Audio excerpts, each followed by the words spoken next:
Hello, I'm Richard Burton from the Richard Burton Watercolour channel, and welcome to this painting challenge. When you look at watercolours, they almost seem magical when it comes together. And how do you get these soft washes and these effects? The truth is, the reality is, it's not magical at all. It's down to steps and down to a bit of a plan and a few techniques. And today's demonstration, we're going to deal with water, and we're going to deal with the effects of water, how to build that mood and atmosphere and the effects of that. And the exciting part is it's really simple. I'm going to break it into 4 steps, and these 4 steps will really transform your paintings into something that really you can follow. So come on, follow me and we'll deliver today. And before we start, let's not forget we've got this free simple watercolor guide for you, which is in the link below. It's totally free. It's a really useful guide just to get you started into watercolor, whether you're new to watercolor or you're just coming back to watercolor. So feel free to grab a copy and use it at your leisure. Okay, so we start with the sketch. What we need to do is make sure we've got a big area of water, so we're going to have a 1/3, 2/3, but with the third being the boats and the sky, and the rest of it is the water. And just put our boats in carefully. Start with the main shapes, get them in proportion to one another, and then once you've got the main shapes in, start putting the details, and just loosely then follow up by giving a suggestion of where the reflections are going to go in the water. Nothing more than the briefest of marks for the water, but just give me a guide for when we put the reflections in place.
Okay, now we're going to deal with the sky. Very simple, just wet the sky to start off with some bit of clear water, and then what we're going to use cobalt blue and a bit of crimson. Cobalt blue is going to be for the blue areas of the upper sky, and then as we come down to the horizon, just drop a little bit of very, very pale crimson in. But remember to keep the central area quite clear. I want just clear water because that's where the light is, and we're looking into the light, so I want to keep that clear with most of the colour on the sides.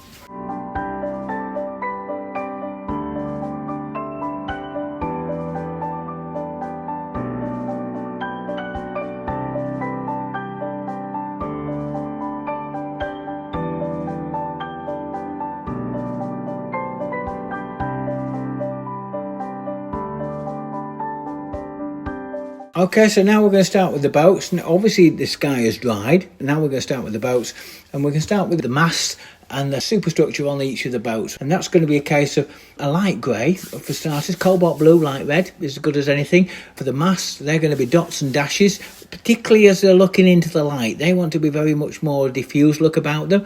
As we move to the sides, you can put a little bit more detail in place.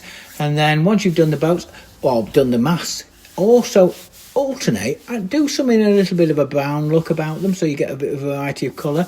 Obviously I've got a few little bit of shapes to them. You've got some cross pieces on the mast, and then you've got some flags to put in, and then as you come down you're going to put the tops of the boats in. Put some clear colour on one or two of them, and then some of the others you're going to just put some greys in place really, but carefully make some stronger darks using probably ultramarine blue, burnt umber with a little bit of crimson, tiny bit of crimson, just to give it a few stronger darks, and put your paraphernalia, put railings and other bits and pieces that go on the boat, so we get all those sort of boats in place.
There's also the boat on the right hand side we're going to probably do first. That's that fishing boat, and we're going to put it that deeper blue on using ultramarine on the side, and then it's got a tarpaulin on the back, which I'm going to use a stronger dark for that, which is going to be ultramarine and burnt sienna, and delicately dance the brush around it for a few details, and then we'll leave it at that.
Now we're going to tackle the central boats, which is really a couple of yachts, and then you've got that pleasure motorboat, really, which you want to catch. The pleasure motorboat's got a really strong dark side of it, and that's going to be ultramarine, burnt sienna with a little bit of crimson. But I'm going to make a point of just trying to put some stronger tones onto a damp surface on there, so you get a variety of tone, and it'll help to give that feeling of roundness to it, which is really important. And then as we'll move to the other boats, which are an off-white colour. They're going to be a bit of coolish because you're looking into the light, and they're going to appeal a little bit of shadow, but a hint of silhouette. So we're going to start with a cobalt blue and a little bit of light red, and drop that in very much on the damp, just delicately. And then while that's done, we're then going to mix some stronger dark and just drop that into the bottom of the boat and let it diffuse up into the boat, and that will magically create a feeling of roundness by harnessing the wetness and moisture on the paper. And then you can just take your brush, squeeze off the water, and just lift it and shape that colour, and that will also help to enhance that shape to the boat. And you can do that on all three of them, to be fair, and that will really give us a feeling of a round boat sitting in the water.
We're now into the most important part, which is trying to capture those reflections of the water and the reflection. First of all, you've got to get those ripples, the undercolours in place, and they're done onto a damp surface. So the first thing, we're going to wet the paper, make sure it's completely wet, and then we're going to mix a mixture of cobalt blue, ultramarine blue, and a little bit of Prussian blue, and we're going to drop that into the water, making sure that that central area of water is clear of colour, so you've got that light, that shaft of light in the centre with colours on the left and right. And then when you've got that in place, that's all done and nicely diffused, we're then going to mix a bit of Prussian blue, ultramarine blue with a hint of crimson, and we're going to drop that in onto a damp surface, not wet, onto a damp surface, so we can just put a few marks, brush marks in, and hopefully capture that feeling of those ripples. And if we do that without creating any tide marks or any sort of hard edges, you'll get a lovely surface upon which we can then put the reflections in.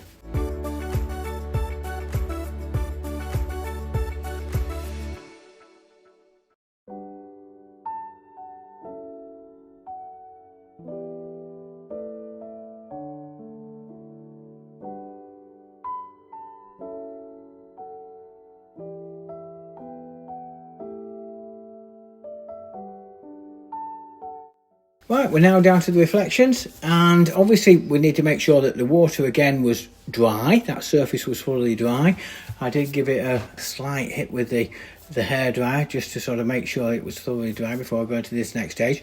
Then we're going to start with the reflection. Now these are going to be onto dry paper, so we're going to have a wet wash onto dry paper, and we're going to start with a lighter greys to start off with, which is going to be cobalt blue and light red essentially. And just put the brush strokes, start with the bottom of the boats and work my way down, and then as you move away from the boats, you're going to create those ripples of reflections, which are going to be jagged reflections that come down. The reflections are just dancing on top of this rippled surface, and they're going to just drop them down. Start with the lighter greys, and then once you've got those in place, we're then going to mix a much stronger grey, which is going to be ultramarine, burnt sienna, and a little bit of crimson. And then we're going to put the dark. Start with the underside of the boats and then just drop that in. It'll go onto a moist surface where you've put those reflections. So you're going to put this into the reflections that you've got in place, drop that in, and then that just enhances the reflections and make them look three-dimensional. And we're also going to put a few longer tailed masked reflections in the water in the dark. So you're going to get a mix of light and dark reflections. And then when it settles in and you get them all together, you get the painting.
Right, there we are then. I put them out round it to show it off as I usually do. I hope you've enjoyed that. It's a case of simple steps, and you put those simple steps together, hopefully we get a relatively effective watercolour. And as I say, I hope you've enjoyed that. It's been an interesting exercise to do, and it's one that I get a lot of reward for, because there's nothing better than painting water the effects of water and reflection in watercolour. I mean, it's magical, really. They're made for one another, really, like peas in a pod, and it really works well. And as you can see, we've got something out of it. So once again, if you like that, remember, don't forget, like and subscribe. That gets us picked up by a wider audience, and it's important for us to be able to broaden our horizons. And it's a big thank you to you all as well, because we're way past 1,000 subscribers now, which is a massive achievement, and we're really pleased with that. So thank you for you that have subscribed, and those that you're watching for the first time, again, remember, like and subscribe. So, and all that's left for me to say now is, if you enjoyed it, keep following us, and until next time, enjoy and keep painting.